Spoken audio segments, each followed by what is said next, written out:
জলেশ্বৰৰ হাতভেন্দি নিচিনপুৰ সংযোগী মথাউৰিত চেনক্ৰেভেল পিচিঙৰ কামত ব্যাপক দুৰ্নীতিৰ অভিযোগ। ক্ষুব্ধ ৰাইজে বন্ধ কৰি দিয়ে মেৰামতিৰ কাম। গোৱালপাৰা জিলাৰ জলেশ্বৰ সমষ্টিৰ হাতভেন্দি নিচিনপুৰ সংযোগী মথাউৰিত চেনক্ৰেভেল পিচিঙৰ কামত ব্যাপক দুৰ্নীতিৰ অভিযোগ উত্থাপন কৰিছে ৰাইজে। আজি ক্ষুব্ধ ৰাইজে ঘটনাস্থলীত সমবেত হৈ মেৰামতিৰ কাম বন্ধ কৰি দিয়ে আৰু স্পষ্টভাৱে মন্তব্য কৰে গুণগত মান নিশ্চিত নোহোৱালৈকে কাম চলিবলৈ দিয়া নহ'ব। উল্লেখযোগ্য যে এই গুৰুত্বপূৰ্ণ পথটোৰ কেইদিনমান পূৰ্বে আধাৰশিলা স্থাপন কৰিছিল জলেশ্বৰ সমষ্টিৰ বিধায়ক আফতাবউদ্দিন মোল্লাই। অভিযোগ অনুসৰি পথটোৰ ঠিকা লাভ কৰা ঠিকাদাৰ মিৰাজুল ইছলামে চৰকাৰী নিয়ম কানুন অমান্য কৰি সম্পূৰ্ণ ২ নম্বৰী পদ্ধতিত মেৰামতিৰ কাম চলাই আছে। স্থানীয় ৰাইজে জনোৱা মতে কোনো ধৰণৰ চৰকাৰী স্কিম এষ্টিমেট অনুসৰণ নকৰাকৈ মথাউৰিৰ ওপৰৰ মাটি কাটি সমান কৰি নামমাত্ৰ চেনক্ৰেভেল পিচিঙৰ কাম চলোৱা হৈছে।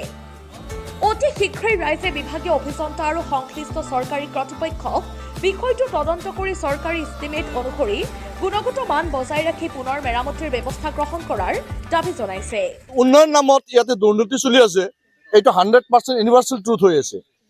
গতিকে আমি এইখিনি নিবিচাৰোঁ এই কামটো যিমান টকাৰ কাম 2 দিন পিছত আকৌ এই কামটো নহ'ব। আমাৰ গোৱালপাৰা জিলাখন ধুবুৰী জিলা গোৱালপাৰা জিলা অসমৰ ভিতৰত সবতকৈ পিছ পৰি আছে। গতিকে এইবিলাক এৰিয়াত কাম হ'লে অলপ ভালকৈ হ'ব লাগে। আজি যিখিনি কাম কৰি আছে আমাৰ কোনো এষ্টিমেট নাই, কোনো ডিপাৰ্টমেণ্টৰ মানুহ নাই, কোনো ঠিকাদাৰৰ মানুহ নাই বা ঠিকাদাৰ নাই, আমাৰ ইয়াতে ছাইড বাম নাই বা মথাউৰিৰ ওপৰতে যে চেনগ্ৰাভেল পেলাইছে এই চেনগ্ৰাভেলৰ লগত আধা বালি আছে নট চেনগ্ৰাভেল, আধা বালি আছে। সেই বালি চেনগ্ৰাভেল মিক্সিং কৰি পেলাই আছে।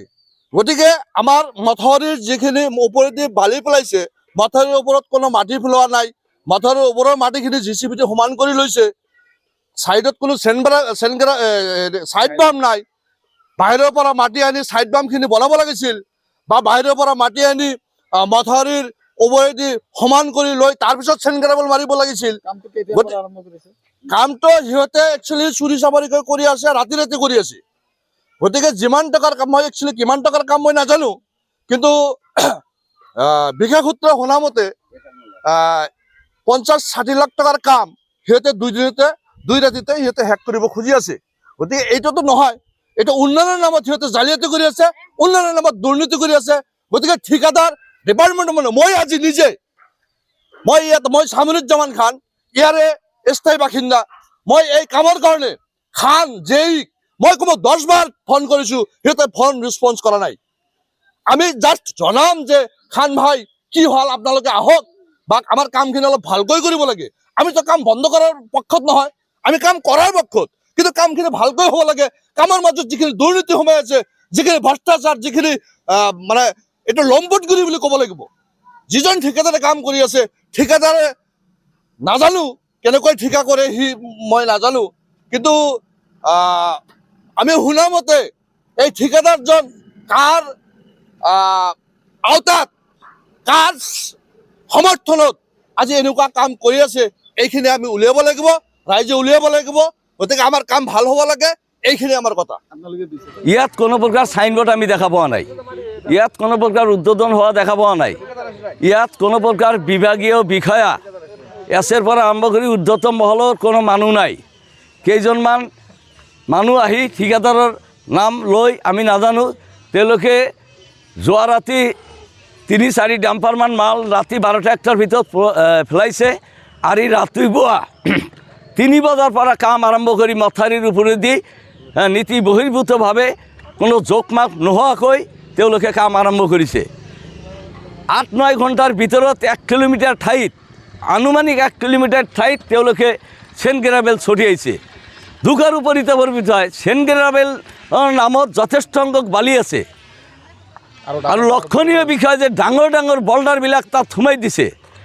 আৰু এইখিনি যোৱাকালি ৰাইজে আপত্তি কৰাত আজি তেওঁলোকে ৰাতিপুৱা 3 বজাৰ পৰা বালি সোমাই ট্ৰেক্টৰে বালি আনি সেই বল্ডাৰবিলাক ইয়াত পথ খুৱাই আছে। ইয়াত আমাৰ ৰাইজে যথেষ্ট আপত্তি কৰিছে, হয়নে নাই ৰাইজ? গতিকে ৰাইজে আহি কামখিনি সোধাত তেওঁলোকে কোনো প্ৰকাৰ ডিপাৰ্টমেণ্টৰ মানুহ নাই, তেওঁলোকে কামৰ জোকমাক নাজানে, কিমানখিনি পথালি হ'ব লাগে নাজানে। গতিকে হুদাত কৈছে ডিপাৰ্টমেণ্টৰ মানুহ অহা নাই। গতিকে ৰাইজে আমি আপত্তি দৰ্শাইছোঁ, বিভাগীয় বিষয়াসকল নহলৈকে আমাৰ ৰাইজৰ আপত্তি কাম বন্ধ হ'ব লাগে। আৰু ইতিমধ্যে আমি দেখা পাইছোঁ মথাউৰিৰ ওপৰত কোনো প্ৰকাৰ ছাইড বাম নাই, কেৱল ডাম্পাৰেৰে জেচিবিবিলাক ঢালিছে আৰু এটা জেচিবি দি এইবিলাক ছটিয়াই আছে। ইয়াত কোনো প্ৰকাৰ নিয়মৰ মাজেদি কাম হোৱা নাই আৰু কোনো প্ৰকাৰ ৰলিং নাই, ইয়াত কোনো প্ৰকাৰ পানীৰ ব্যৱস্থা নাই। আৰু আমি বিশেষ সূত্ৰে জানিছোঁ ইয়াত 2.5 কিলোমিটাৰ কাম আছে, একদিনতে অৰ্থাৎ 8 ঘণ্টাতে 1 কিলোমিটাৰ সমাপ্ত হৈ গৈছে বুলি তেওঁলোকে ঘোষণা দিছে। আৰু আমিও চাইছোঁ 6 ইঞ্চিমান ইয়াত চেণ্ড গ্ৰেভেল দিব লাগে বুলি আমি জানিছোঁ, ইয়াত 3 ইঞ্চি চেণ্ড গ্ৰেভেল দিয়া নাই আৰু ৰোলাৰৰ ব্যৱস্থা কৰা নাই, পানীৰ ব্যৱস্থা কৰা নাই, বক্স নাই। গতিকে আপোনালোকৰ জৰিয়তে আমি বিভাগীয় বিষয়া, চৰকাৰ, উপায়ুক্ত মহোদয় আৰু জনসাধাৰণৰ জ্ঞাতাৰ্থে আমি